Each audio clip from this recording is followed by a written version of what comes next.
If anybody wants to put their hands up, and we'll have the first question.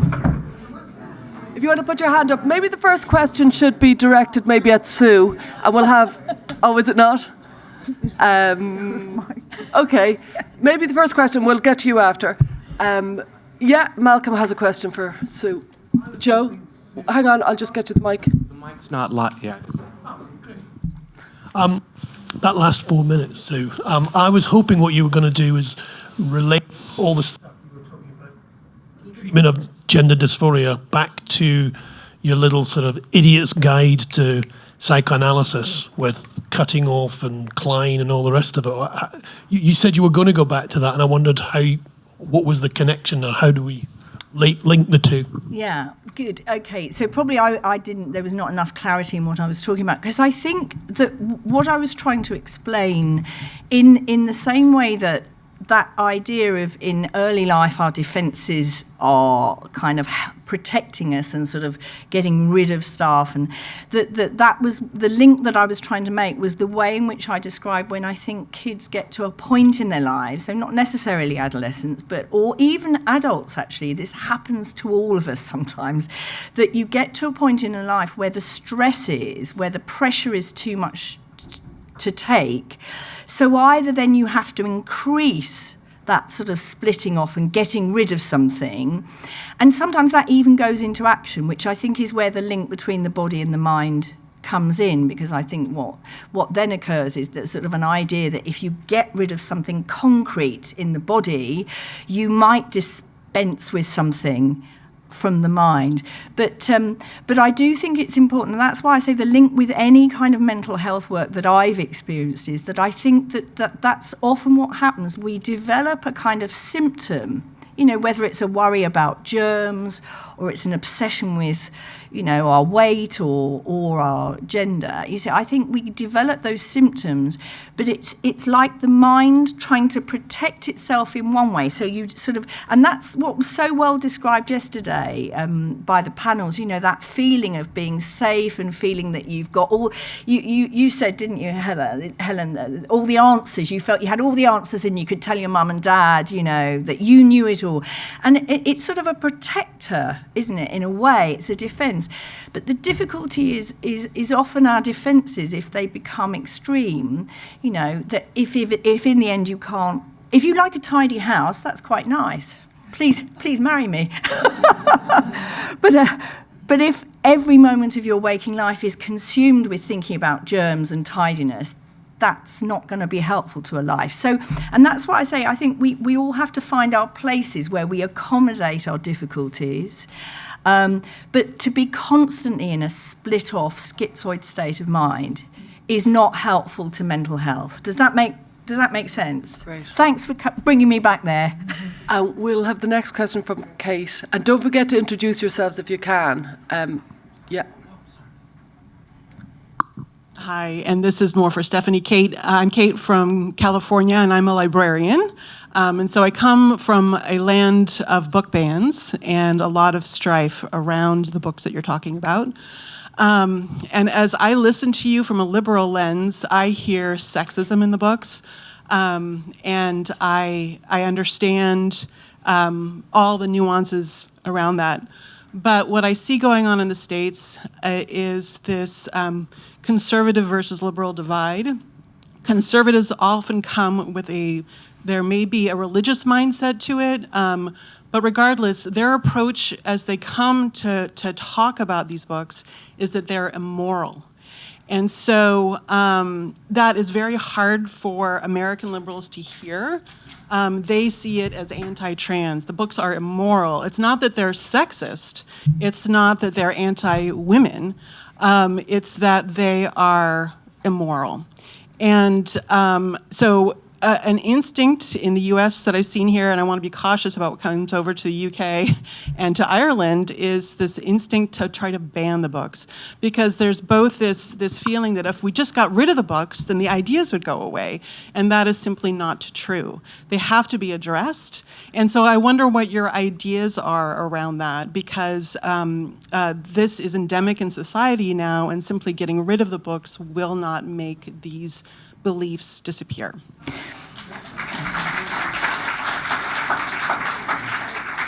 Yeah, I agree, and I don't tend to like things being banned, particularly books. But and also, you can't put this genie back in the bottle. You can't pretend that this is not going on and children are not learning about gender identity. And so I think what it needs is education, and it was part of what I tried to do from the start was put out alternative books. So I've got 2 books put out on transgender training, My Body Is Me by Rachel Rooney, and then another book, Sex and Gender, for slightly older children. We need alternatives. We need good alternatives that do sort of challenge gender stereotypes, but not by sabotaging the body or sacrificing the body, because a lot of books about gender nonconformity or are disguised as books about being gender nonconformative or about becoming trans, rather than becoming a genuinely nonconforming boy or girl, and possibly gay. It's all about if you're. But it's disguised as challenging gender stereotypes, and so it's about producing books and call on all authors, and particularly young authors, to produce books, write books. We've got another one in production that's hopefully going to be out within a year. It keeps being put back, but I want to see more books out that really challenge the idea that you have to change your body or change your sex, and that actually, I am so glad that when I was young, nobody tried to take away the pain for me.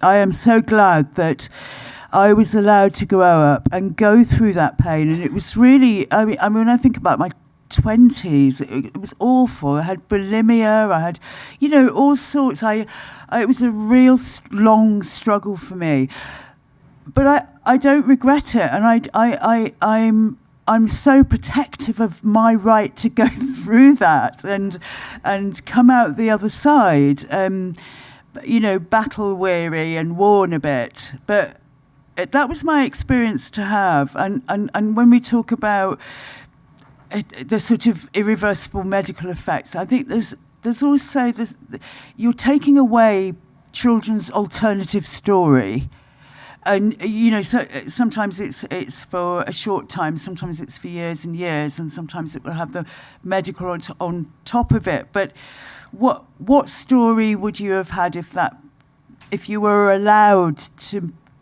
deal with that pain yourself? So I want there to be alternative books.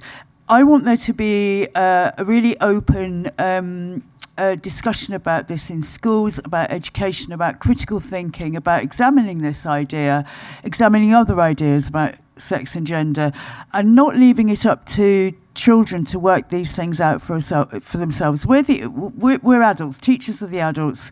Let's have the discussion in schools and allow the debate to happen. And so that children are equipped to deal with this kind of material and see whether they think it makes sense or not. Thank you. There's a gentleman at the back with his hand up. Hi, my name's John Higgin. I'm a clinical psychologist. I think you're absolutely right, Stephanie, about the importance of getting those alternative views out there. But do you think schools and the NHS are very welcoming of gender-critical views? My impression is that they're simply seen as transphobic views, and there's no distinction made. Yeah, it's very hard. You're seeing captured teaching unions, for example, and the NHS. But yeah, I mean, this is the kind of area that we're working on, and making inroads and making change. A lot of the work we do at the moment is just behind the scenes and on these kinds of issues. And I think I think it's changing. I think that there's been enough publicity about these kind of issues. So in the the NHS, it's both the Tavistock and it's single-sex wards, and there's various things that are making the a bit about being publicised now. So I think the public are becoming more aware, and things are changing. But there's a lot of work going on behind the scenes as well to make those changes. Would you like to comment on that? Well, I think the other thing, and I think someone touched on it yesterday as well, which is important, is about networks. And I think Sex Matters have found this important. You've got your network of people you go to, and because I think the thing was there was no one thing that brought about the sort of judicial review decision. There was the work that people like Stephanie and Michael. I did, but there were also people behind the scenes in other areas. I mean, I haven't name-checked everyone there, but it took also journalists who were prepared to report on it, but they're not the ones that bring about the change, but they're brave enough to report on it. But then you need to find some friends in high places as well. So it is sort of, I think the important thing about the judicial review was not per se what went on that day, but it was about the ripple effect, because for the first time when Marcus first spoke out about his resignation, and then when we launched the judicial review, the paper started to report on it, and then the discussion goes on, and then other people start to learn about it, and they always talk about the silent majority, don't they? But I think the more the silent majority hear about this, the more discussion we can have, and the key thing is that we need curiosity, we need examination, we need to look at it, and we need to keep the pressure up to keep it. So there's no one group, I think, that we can go, right, you're the ones that have got to make the change. It's a bit like a huge tanker, and I think it is going to take time. And I say turn around, I think, to kind of learn and pull together what we are all sort of learning as we go along, but not to keep shouting from two pole ends. That's not going to help us. So, very inspiring. It's lunchtime.